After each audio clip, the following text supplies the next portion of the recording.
سيف فاروق جعفر. سيف فاروق جعفر خلاص خلصناه الحمد لله، وهو كان جاله ارقام كبيره على فكره، لكن الارقام اللي اتفق بيها مع امير مرتضى وميدو، واللي واحد بعت لي رساله بيقول لي هو ميدو بقى رئيس النادي بيصرح بكل حاجه. انت مال اهلك يا جماعه؟ واحد شغال وبيساعد النادي، هو ايه الغل اللي موجود عند بعض الناس دول؟ انا بشكرك طبعا يا سيف. خلصنا عقده الحمد لله. واحد يقول لي فين التوقيع؟ هوريه لك حاضر. فانا هقف عند سيف فاروق جعفر، يعني هقف عند حاجه خدته فيها القلم مدوي، وكان قلم زي قلم محمد صبحي كده، لما مصر كلها طلعت اتكلمت على ان صبحي خلاص في النادي الاهلي، وصبحي طلع لهم من الساحره النافذه السحريه كده في نادي الزمالك، وموجود في نادي الزمالك. هروح الاول قبل ما استرسل في كلامي وقبل ما ارد اشوف بعض الناس اللي اتكلمت على ان سيف جعفر مش في نادي الزمالك، ونرجع نكمل مع حضراتكم.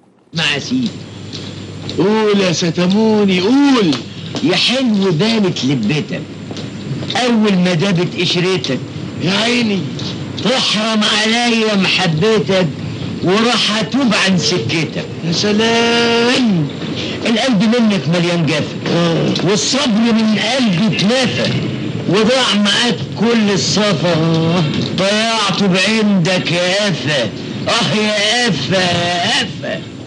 فاروق جعفر في بيراميدز. سيف فاروق جعفر، يعني دخلت الوكيل وقال لك سيف فاروق جعفر في بيراميدز. الى الان الموضوع خلصان او خلص. التطورات هيتدخل كابتن فاروق، لكن مضى يبقى يوسف اسامه نبيه وسيف فاروق جعفر. يبقى هنا في حاجه غلط في الزمالك. يا صباح الضحك، يا صباح الهزار والفاني على عيونكم.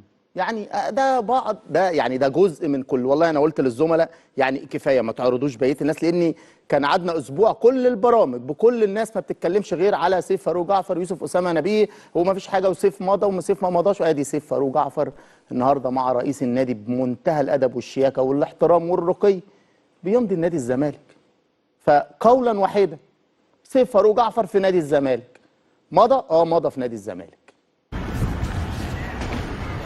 سيف مضى اهو وكيله بصم كام نسخه؟ 4. المبالغ محطوطه. فانا فين يا ابني العقود بقى عشان نوثق؟ الاداري قال لي للاسف سيف هو خارج، خدهم وطلع بيهم كانوا في ظرف.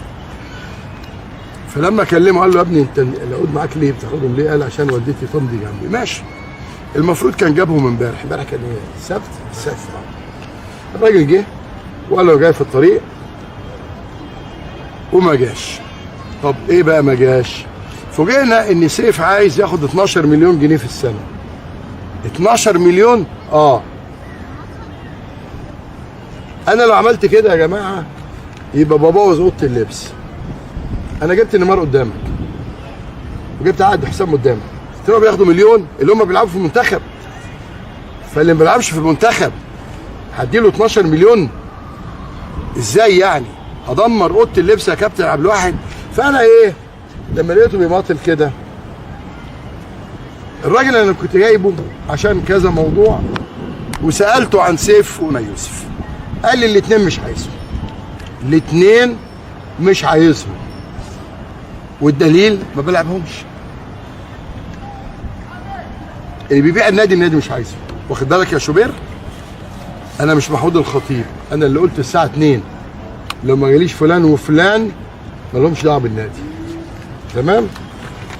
احنا كان في مكالمه بيني وفاروق جعفر دلوقتي قدامك،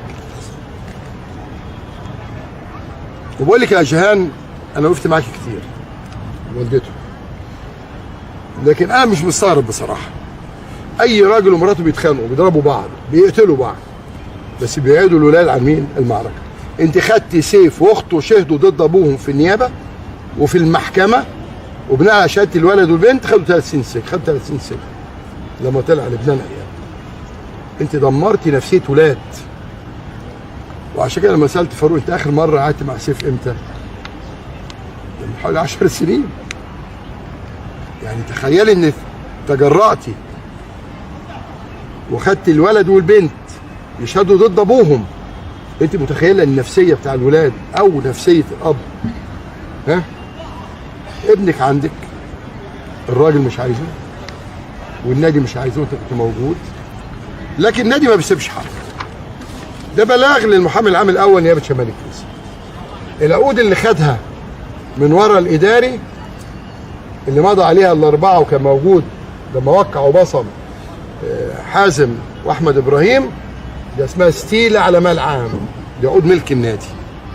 احنا مش عايزينه خلاص، بس يراجع العقود اللي خدها. يا ناس وانا بايدي ايه؟ روحوا اشتكوا.